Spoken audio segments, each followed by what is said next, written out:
أما بعد فأعوذ بالله من الشيطان الرجيم بسم الله الرحمن الرحيم وما أصابكم من مصيبة فبما كسبت أيديكم صدق الله العظيم وصدق رسوله النبي الأمين المتين الكريم ونحن على ذلك لمن الشاهدين والشاكرين والحمد لله رب العالمين. آئیے ہمارا مل کر ایک مرتبہ نبی اکرم صلی اللہ تعالی علیہ وسلم کی مقدس بارگاہ میں انتہائی عقیدت و محبت کے ساتھ درود پاک کا نظارہ پیش کریں. پڑھیے بآواز بلند اللہم صلی علی سیدنا شفیعنا حبیبنا نبینا مولانا محمد بارک وسلم صلی اللہ علیہ صلاۃ و سلام علیک یا رسول اللہ صلی اللہ تعالی علیہ وسلم. برادران ملت اسلامیہ، یوں تو اللہ تبارک و تعالیٰ کی بہت ساری نعمتیں ہمارے اوپر ہیں. ان تمام نعمتیں اپنی جگہ ہے، لیکن انسان کی زندگی کے لیے پانی ایک اہم نعمت ہے. آج وہ نعمت ہم سے دور جا رہا ہے. ہم اس نعمت کے لیے بہت سارے لوگ آج پریشان حال ہیں. اگر کچھ دن اور نہ ملے تو بہت ساری جانیں زندگیاں بھی ختم ہو جائے گی اس نعمت کے نہ ملنے کی وجہ سے. اور یہ کیوں ہوتا ہے؟ کوئی بھی انسان دنیا میں بھی کسی سے کوئی چیز کب چھینتا ہے؟ جب سامنے والا انسان اس کی قدر نہ کرے، اس کی عزت نہ کرے.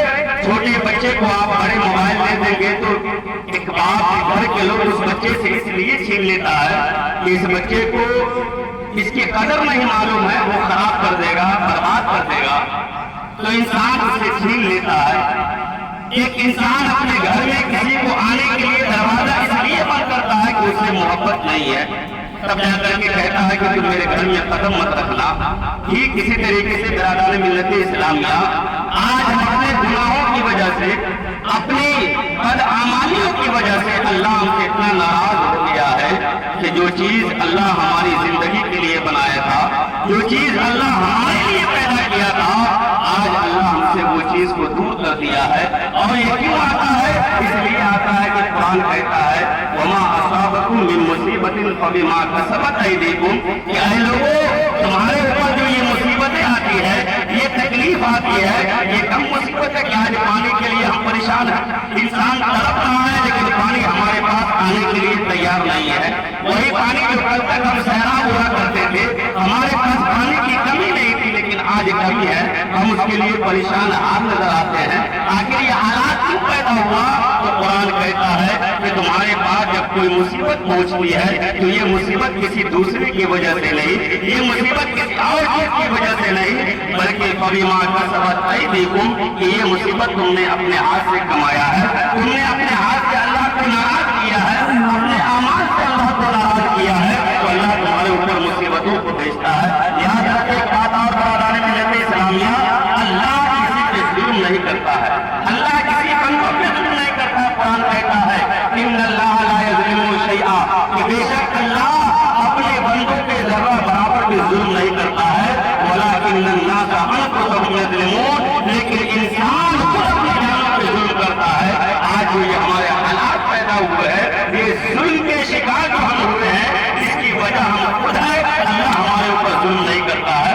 ہمیں اب ضرورت اس بات کی ہے کہ ہم اللہ کو منائیں. جب آقا علیہ السلام کو میں نے جمعہ میں کہا تھا کہ حضرت نوح علیہ السلام کی قوم کی بارش تھی، تو اللہ نے ایک وجہ بیان کی کہ اے لوگوں، اگر تمہیں بارش چاہیے، اگر تمہیں آسمان سے پانی چاہیے، تم نے مجھے ناراض کر لیا ہے، تم نے میرے نبی کی باتوں کو نہیں مانا، تم نے میری وحدانیت کا اقرار نہیں کیا ہے، میں نے تمہارے اوپر پانی کو بند کر دیا ہے. لیکن اے لوگوں، اگر تمہیں بارش کرتے ہو، اگر تم چاہتے ہو کہ اللہ تمہارے لیے بارش کو برسائے، پانی کو برسائے، تو ایک ہی وجہ اللہ نے بیان فرمایا کہ استغفروا ربکم، کہ اے لوگوں تم اپنے گناہوں سے توبہ کرو، اپنے گناہوں سے استغفار کرو. تم نے ناجائز طور پہ شیطان کے قدم اٹھا لیا، گناہ کر لیا. انسان ہو، الانسان مرکب، الانسان مرکب من الخطیئات والنسیان، کہ انسان خطا کا پتلا ہے، غلطیوں کا مجسمہ ہے. تم نے غلطی کر لی ہے. اللہ غفور رحیم ہے. اللہ تو چاہتا ہے کہ بندہ میرے پاس توبہ کرے. اللہ چاہتا ہے کہ بندہ مجھ سے مانگے، مجھ سے استغفار کرے، میں اس کے استغفار کو قبول کروں گا. حضرت نوح علیہ السلام